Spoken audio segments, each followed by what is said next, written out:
আবার শুরু থেকে পড়াইতেছি। তাহলে আমরা শিখতেছিলাম আলিফ। বাচ্চাদেরকে আলিফ কীভাবে শিক্ষা দিবেন, অর্থাৎ আমরা 1 নম্বর সবক শিখছি। আজকে আমরা শিখব 2 নম্বর সবক। 2 নম্বর সবক হচ্ছে 8 ভাগের তারতিবে আরবি 29 হরফ বাচ্চাদেরকে শিক্ষা দেওয়ার পদ্ধতি। 8 ভাগের তারতিব মানে 8 ভাগ মানে আরবি 29 হরফকে হাতের লেখা সুন্দর করার সুবিধার্থে 8 ভাগে ভাগ করা হয়েছে। 8 ভাগের তারতিব মানে সিরিয়াল। 8 ভাগের সিরিয়ালে আমরা বাচ্চাদেরকে আরবি 29 হরফ শিক্ষা দিব। 8 ভাগের সিরিয়াল কি?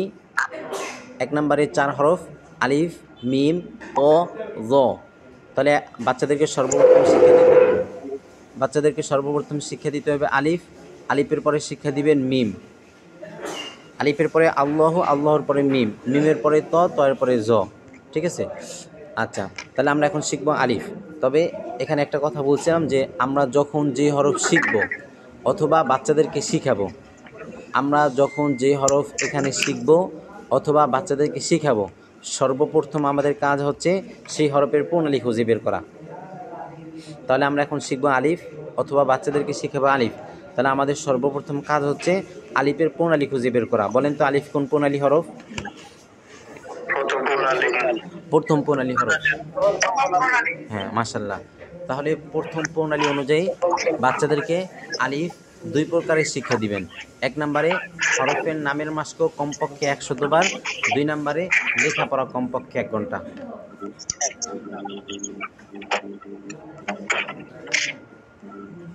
তাহলে আমরা এখন শিখব বাচ্চাদেরকে এই 2 প্রকারে আলিফ বা নুক্তা ছাড়া 14টি হরফ কিভাবে শিক্ষা দিবেন।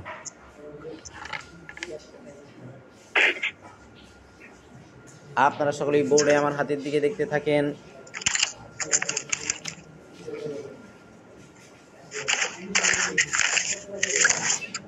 আমার হাত কোন দিক থেকে কোন দিকে যাইতেছে?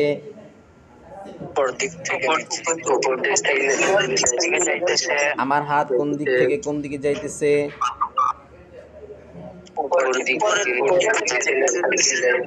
বাচ্চারা হয়তো বলতে পারবে না, এর জন্য ওস্তাদ কি করবেন, প্রথমে 2 বার শিখাই দিবেন। বলেন, উপর দিক থেকে নিচের দিকে যাইতেছে। উপর দিক থেকে নিচের দিকে যাইতেছে।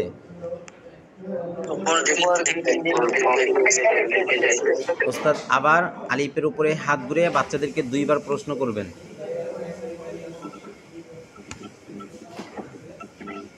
আমার হাত কোন দিক থেকে কোন দিকে যাইতেছে?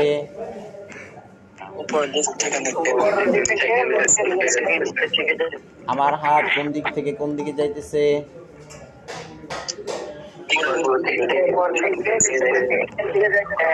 আপনাদের সিলেটের মাঝখানে এইভাবে একটা লিখেন। আপনাদের সিলেটের মাঝখানে এইভাবে একটা লিখেন।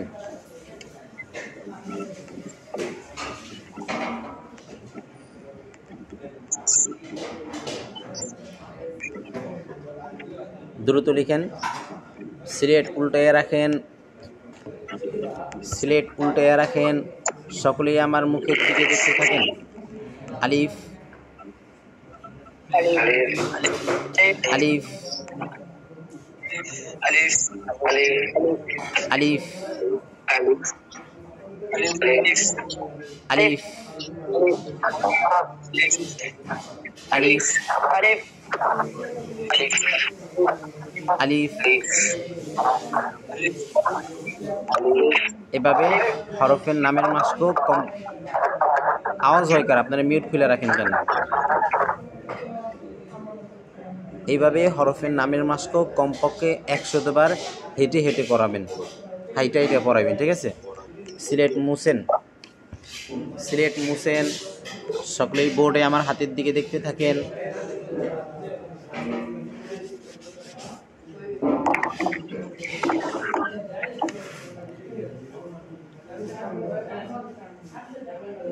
আলিফ, আলিফ, আলিফ, আলিফ,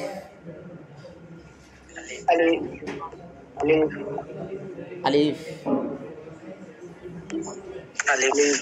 আলিফ। আপনাদের সিলেটের ডান দিক থেকে এভাবে লিখতে থাকেন, পড়তে থাকেন। আপনাদের সিলেটের ডান দিক থেকে এভাবে লিখতে থাকেন, পড়তে থাকেন। আলিফ আলিফ আলিফ আলিফ উস্তাদের কাজ এখন লিখে দেওয়া। উস্তাদ সবাইকে হেঁটে হেঁটে একটা একটা করে লিখে দিবেন, সবার কাছে গিয়ে গিয়ে একটা একটা করে আলিফ লিখে দিবেন। যদি আমাদের সেন্টারে সবার সিলেট দুইটা, একটা সিলেটের মধ্যে আমরা বড় করে লিখে দিই, আর একটা সিলেটের মধ্যে মুআল্লিমরা দেখে দেখে লিখে, বুঝছেন? তো বাচ্চাদের সিলেট যদি দুইটা থাকে তাহলে একটা সিলেটের মধ্যে বড় করে একটা লিখে দিবেন, আর একটা সিলেটের মধ্যে তারা দেখে দেখে লিখবে।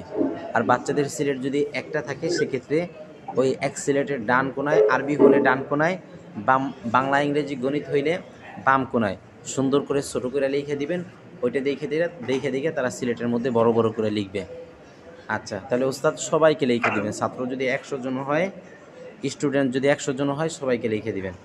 সবাইকে লিখে দেওয়া শেষ হইলে ব্ল্যাকবোর্ডের সামনে এসে তারপর ওস্তাদ বলবেন সিলেট দেখান, সিলেট দেখান, যে যা লিখছেন দেখান, সিলেট দেখান। মাশাআল্লাহ, খুব সুন্দর হয়েছে, আরও সুন্দর করে লেখার চেষ্টা করবেন।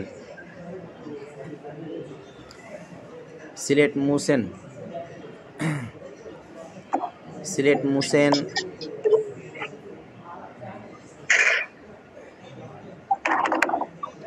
মুইসা দেখান। আপনাদের সিলেটের মাঝখানে সুন্দর করে একটি আলিফ লিখেন।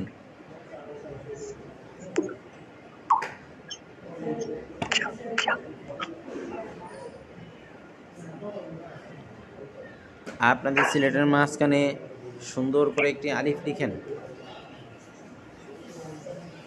লেখার শেষে দেখব, শেষে, ক্লাস শেষে। সিলেট দেখান, নাম বলেন। মুছেন, মুছে দেখান। মুছে দেখান, দুইটা আলিফ লিখেন।